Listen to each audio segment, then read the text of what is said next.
सबसे पहले मैं अपने समक्ष उपस्थित सभी मीडिया कर्मियों का स्वागत करता हूं। आज का विषय बड़ा अहम विषय है और विषय इस कारण महत्वपूर्ण है कि केंद्र की जो सरकार है वह बिहार के परिप्रेक्ष्य में जो भी योजनाएं देती है उस हर योजना में उनकी राजनीति होती है। बिहार के किसानों के साथ लगातार भेदभाव,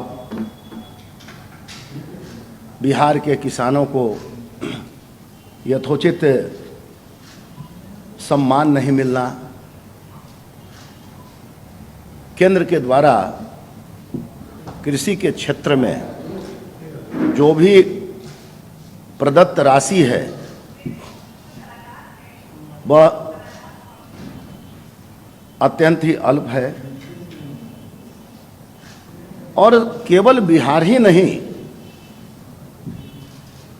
केंद्र की सरकार बिहार के अलावा भी बहुत से ऐसे राज्य हैं जहां पर इन्होंने बड़ा पार्शियलिटी किया है। वो पार्शियलिटी का एक बहुत बड़ा नमूना अभी हाल में ही महाराष्ट्र में 4 बड़ी परियोजनाओं को इन्होंने गुजरात शिफ्ट कर दिया और यह सिद्ध किया कि भारतीय जनता पार्टी जहां पर चुनाव लड़ती है वहां छुप छुप कर अपना काम करती है। अब एक उदाहरण बिहार के बारे में देना चाहता हूं। केंद्र सरकार की आत्मनिर्भर योजना के अंतर्गत पूरे देश में 2 लाख से भी ज़्यादा फूड प्रोसेसिंग यूनिट लगानी थी, लेकिन बिहार में यह आंकड़ा 2 दर्जन से भी आगे नहीं पहुंच पाया। 2 लाख फूड प्रोसेसिंग यूनिट लगाने का निर्णय केंद्र सरकार ने किया था, लेकिन बिहार के साथ सौतेलापन देखिए, 2 दर्जन से भी ज़्यादा यहाँ इनका टारगेट नहीं पहुँच पाया। हमारे राज्य बिहार की आबादी देश की आबादी का लगभग 10% है और हमारे किसान विपरीत परिस्थितियों में कभी अतिवृष्टि तो कभी अनावृष्टि खेती कर रहे हैं और इस बिहार में आलू, केला, मखाना, टमाटर, आम सहित अन्य फूड आइटम्स की पैदावार होती है, लेकिन पर्याप्त फूड प्रोसेसिंग यूनिट नहीं रहने से अत्यधिक बर्बादी हो जाती है। और इसी संदर्भ में एसोचैम ने एक रिपोर्ट दिया था कि फसल और सब्जियों के नुकसान के मामले में बिहार में सालाना लगभग 10,700 करोड़ रुपए से अधिक की फसल बर्बाद हो जाती है। तो आप मान सकते हैं कि जब केंद्र सरकार ने 2 लाख प्रोसेसिंग यूनिट लगाने का निर्णय लिया था तो बिहार को देखते हुए इनको ज़्यादा से ज़्यादा फूड प्रोसेसिंग यूनिट की स्थापना बिहार में करनी चाहिए थी। और साथ ही साथ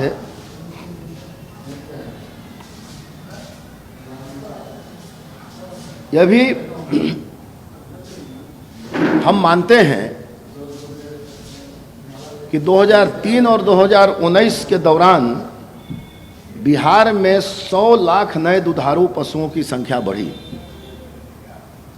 जो पूरे भारत में दुधारू पशुओं की संख्या का 35% हिस्सा था।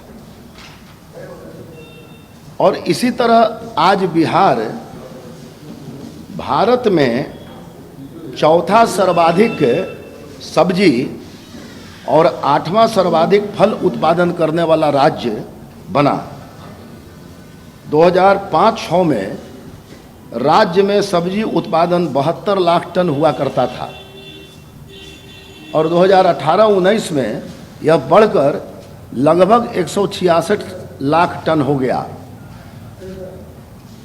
सब्जियों के इतने भारी मात्रा में उत्पादन के बावजूद केंद्र ने बिहार को कोल्ड स्टोरेज निर्माण करने के लिए कोई भी राशि मुहैया नहीं कराई। और आप यदि नज़र डालेंगे तो 2017 से 2020 तक 3 सालों में हरियाणा में 23 कोल्ड स्टोरेज बनाए गए, जिस पर केंद्र ने मदद किया। उसी तरह उत्तर प्रदेश में 121 कोल्ड स्टोरेज बनाए गए, हिमाचल प्रदेश में 13 कोल्ड स्टोरेज बनाए गए, परंतु देश के सर्वाधिक सब्जी और फल उत्पादन करने वाले राज्य बिहार में लगभग नगण्य संख्या हुई। और साथ ही साथ नीति आयोग पर भी एक प्रश्न है।